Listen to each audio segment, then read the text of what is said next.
গরম ভাতের সাথে লাল শাক মেখে খেলে ভীষণ মজা। আমার মেয়ের খুবই পছন্দের শাক। শীতের প্রথম দিকে লাল শাক একটা অন্যরকম আমেজ নিয়ে আসে। আসসালামু আলাইকুম, welcome back to my channel. আজকে আমি লাল শাকের রেসিপি নিয়ে আপনাদের মাঝে হাজির হয়েছি। আমি এখানে এক আঁটি লাল শাক নিয়েছি। তার গোড়াটা কেটে পানি দিয়ে ধুয়ে জালিতে নিয়ে পানি ঝরিয়ে নিয়েছি। বটি দিয়ে ধুয়ে রাখা শাক চিকন চিকন করে কেটে নিয়েছি। আমি এখানে কয়েকটা কাঁচামরিচ, একটা রসুন,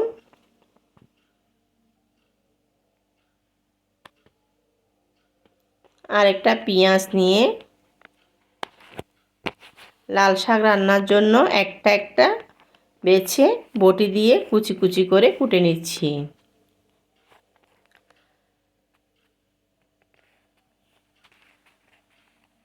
চুলায় প্যান বসিয়ে পরিমাণ মতো তেল দিয়ে কুটে রাখা রসুন, পেঁয়াজ, কাঁচামরিচ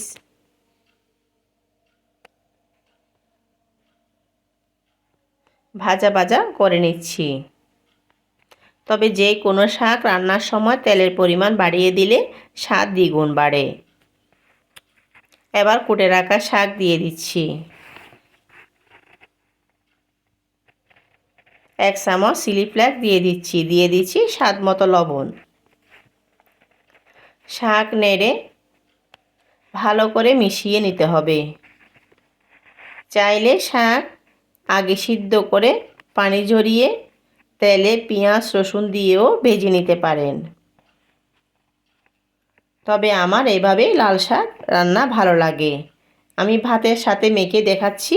কালারটা মাশাআল্লাহ কত সুন্দর হয়েছে। আল্লাহ হাফেজ।